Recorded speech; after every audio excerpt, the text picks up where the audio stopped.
This is my review of Ring of Honor's Take Center Stage Night 1. The pay-per-view just went off there, and I gotta say this was a very good pay-per-view outing from Ring of Honor. The main event was very good with Eddie Edwards and Christopher Daniels, and probably would have been the best match of the night if it wasn't for the previous match, which in my opinion was the best match of the night, which was the Kings of Wrestling versus the World's Greatest Tag Team. You had a good match with Roderick Strong and Davey Richards as well on here.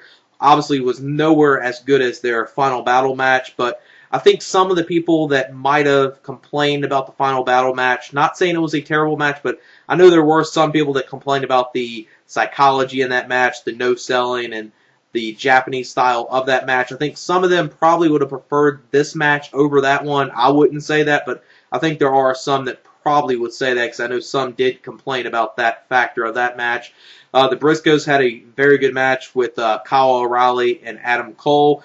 You had a good Shimmer tag match on here, and thankfully Ring of Honor finally gives a women's match time, which is one of the complaints I've had for a long time in Ring of Honor, because they've had good women talent in there. Obviously, we've seen probably Sara Del Rey and Daisy Hayes probably 50 times against each other. Not saying that they're bad performers, just we've seen it so many times. It's good seeing them bring in the Joshi girls for this WrestleMania weekend, and they had a very good tag match on here with the Shimmer talent. And really, the only things that were a little lackluster or not as good were probably the first two matches, which I wouldn't say either one of them were terrible matches, but compared to everything else, they were pretty lackluster. But the first matchup was at least watchable, and that was Michael Elgin versus El Generico.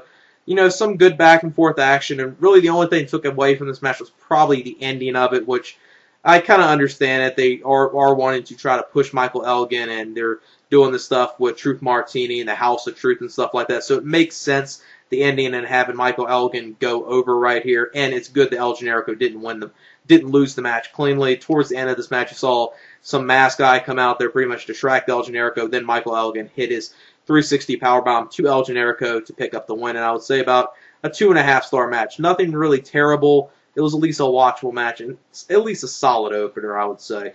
Then the next matchup was a four-corner survival match. This had Homicide, Colt Cabana, Caleb Konley, and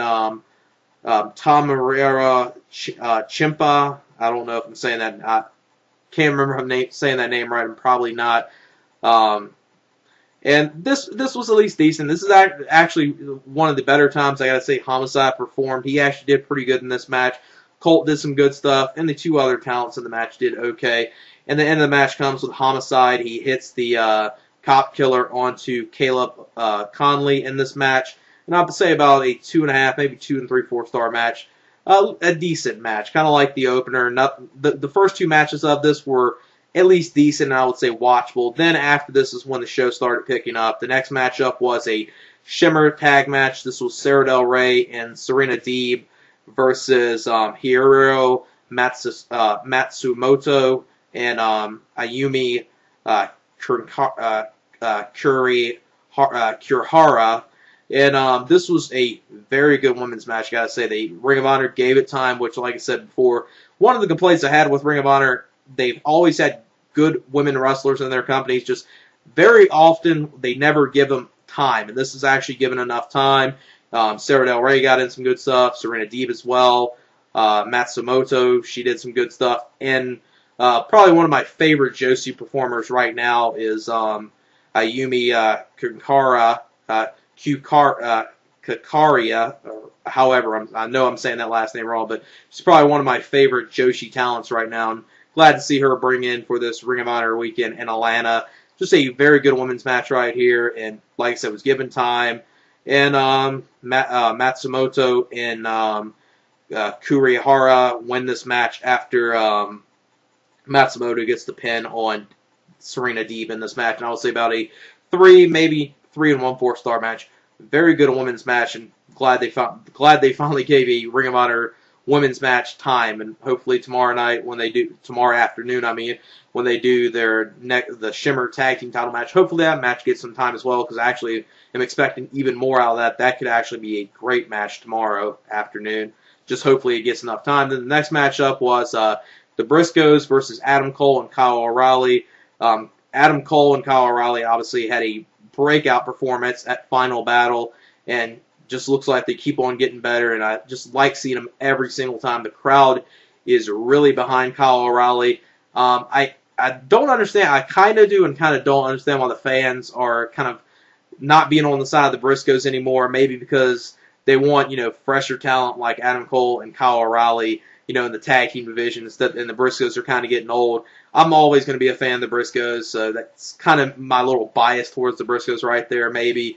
But obviously the New York crowd and even this Atlanta crowd, not necessarily at the beginning of the match, it was kind of split, but obviously when they picked up the victory, the crowd did not like that much at all when the Briscoes won there, because I think most of the fans there wanted Adam Cole and Kyle O'Reilly to win this match.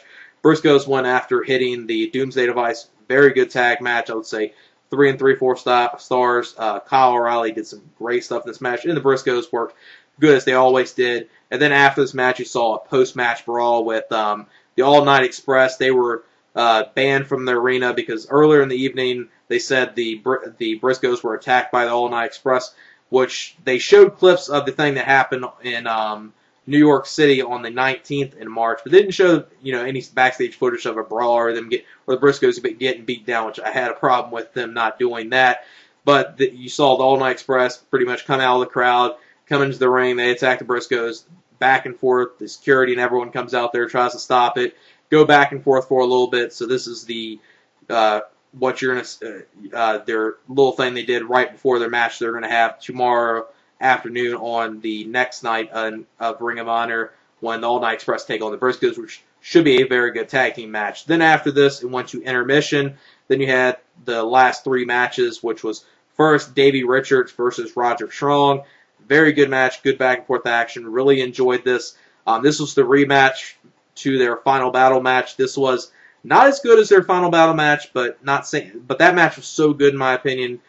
Saying that's really not saying anything bad, but this was still a good match. Like I said earlier, I knew there were some people that kind of complained about not many, but I know at least a few people did complain about the King's Road style, the Japanese style, kind of the no selling, the psychology, and the match at Final Battle. And I think the fans that said that might have preferred this match a little more. It was kind of like that in some parts, but not necessarily as much as there, and it didn't, span out as long either. It wasn't as long of a match as it was, and there were a lot of near falls, but not nearly as much as that time. So I think the fans that said that might prefer this match a little more. I prefer the Final Battle match, but I'm just saying fans that might have had a problem with that, they would probably prefer this one over that due to the psychology of the match.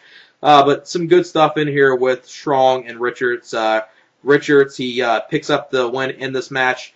He goes for he hits a superplex to Roderick Strong, then rolls it into a Falcon Arrow, then puts him into the ankle lock, and then Roderick Strong taps out. Very good combination to end the match with Davey Richards picking up the victory.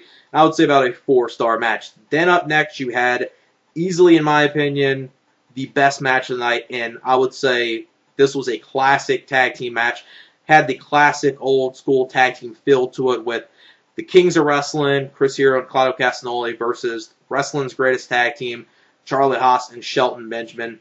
This was a great match, and this match had you on the edge of your seat the whole entire time because you did not know which way this was going. I know a lot of us thought going into it, and I did too, that Kings Wrestling would lose these titles because they have had these titles for, if they would have had these titles just for a few more days, probably 5 more days, they would have had these tag team championships for a year. So with that, you kind of knew they probably were going to lose, but they made you think this match was going to go either way, and just great stuff between Charlie Haas and Claudio Castagnoli. They worked very well with each other. Chris Hero did some good stuff. Shelton, I'm a huge fan of Shelton. I think a lot of people are huge fans of Shelton, and probably one of the talents that never got his due in WWE, and glad to see him and Charlie Haas shining in Ring of Honor and showing how great of a tag team they are. Kings Wrestling, in my opinion, are probably one of the best tag teams in the world right now. And this was just a great tag match. Like I said, everyone worked very well. These two teams have very good chemistry, and the ending of this match was very good because you did not know which way this was going because it looked like it was going to go either way. You saw towards the end, Charlie Haas. He had Claudio Castagnoli in the Haas of Pain. Then Shelton Benjamin, he was on the other side of the ring. Then you saw Chris Hero, he put on a loaded elbow pad, looked like he was going to jump and break up the Haas of Pain to help out Claudio Castagnoli and break that up right there. And then Shelton Benjamin pretty much ran over there real quick, jumped to the top, hit his belly-to-belly suplex to Chris Hero, and then right after that, probably a few seconds after that, Claudio Castagnoli then finally taps out of the Haas of Pain. So your new Ring of Honor Tag Team Champions are the World's Greatest Tag Team, or Wrestling's Greatest Tag Team as they're known in Ring of Honor, Charlie Haas and Shelton Benjamin. Great thing, and great moment them becoming Ring of Honor Tag Team Champions, and they definitely deserve it because easily they're probably one of the best, tag teams, probably next to the World's Greatest Tag Team, and then obviously in TNA you got don't got too bad of a tag team division, but compared to Ring of Honor's tag team division, which is really deep and has gotten real deep probably over the last, I would say, 6 months. I would say since the World's Greatest Tag Team came in there in September, the tag team division of Ring of Honor just has improved dramatically. I mean, you have the All Night Express seem like they're, a top contender for the tag team titles. The Briscoes are good as always. Kyle O'Reilly and Adam Cole, they're a good young tag team that just got their start. The Wolves, you got them as well. They're going to be taking on the World's Greatest Tag Team tomorrow night. So this is just a great moment seeing them become champions. I definitely think they deserved it. And the Kings of Wrestling had a great title run. They had the titles. Like I said, if they would have just kept these titles for just a few more days, they would have had these titles for a year. So they just had it they had it almost a year. So they definitely had a great title run, and they did a great job as tag team champions. So I applaud them with that. And now with the World's Greatest Tag Team as champions, we see some great stuff with them. Obviously, a rematch with the Kings of Wrestling we'll probably see. Tomorrow we're going to see in the afternoon not the Kings of Wrestling, but the World's Greatest Tag Team versus the American Wolves. That could be good. And I'd like to see Adam Cole and Kyle O'Reilly take them on. And tomorrow's show with Ring of Honor looks pretty good as well. Then the next matchup is the main event. This was Christopher Daniels versus Eddie Edwards for the Ring of Honor World Championship. And like I said, if it wasn't for the previous match, the Great Tag Match, in my opinion, which I forgot to say what I rated that match. I gave that match 4.5 stars. If it wasn't for that match, this match probably would have been the best match of the night, but not taking anything away from Daniels and Eddie Edwards. Just the previous match was the best match in my opinion. But the main event was very good as well. A very good match with Daniels and Eddie Edwards for the Ring of Honor title. These two have very good chemistry. Started off back and forth, then Eddie Edwards started to get the upper hand, and then he tried to do the backpack chin breaker to Daniels from the apron to the floor. Daniels got out of that, then hit the Uranagi through a table, and Daniels started to get the advantage for a little bit. Then it pretty much went back and forth the rest of the match between these two, and just very, very good match. And Eddie Edwards retains the championship after hitting the 2K1 bomb to Christopher Daniels in a 4 1/4-star match, and just a very good main event. The title match was very good on this show. The previous match, the Kings of Wrestling versus the World's Greatest Tag Team, in my opinion, the best match. Davey Richards and Roderick had another good match.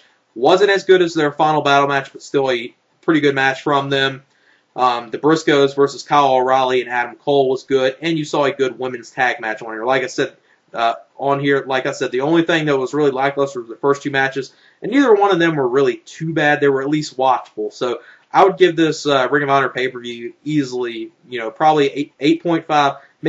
Most likely probably give it an 8.75 out of 10. I would definitely recommend people to check this out, and I will put the link for the Go Fight Live website so you can order this. Say if you did not get to see the show tonight, you can always order it on Go Fight Live.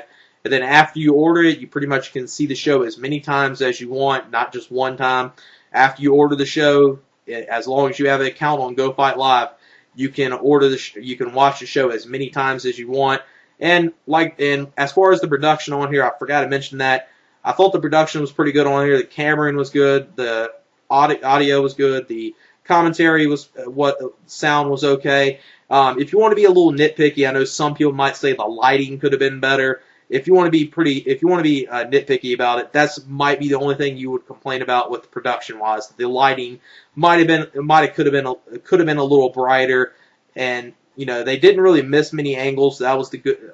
They didn't really miss too many shots, so that was the good thing. So like I said, the only thing you complain about the production is maybe the lighting could have been a little brighter. Other than that, I think they did a good job. And can't wait to see their show tomorrow afternoon. Like I said, it's going to have a special start time at 1 p.m. And I will be reviewing that show as well. And just if anyone's still watching this right now that's wondering when my WrestleMania 27 predictions are going to be, those are going to be up tomorrow, probably a little before the Ring of Honor show. So probably around 11, 12, sometime like that. I will have my WrestleMania 27 predictions up. So yeah, that's it for this video. Peace.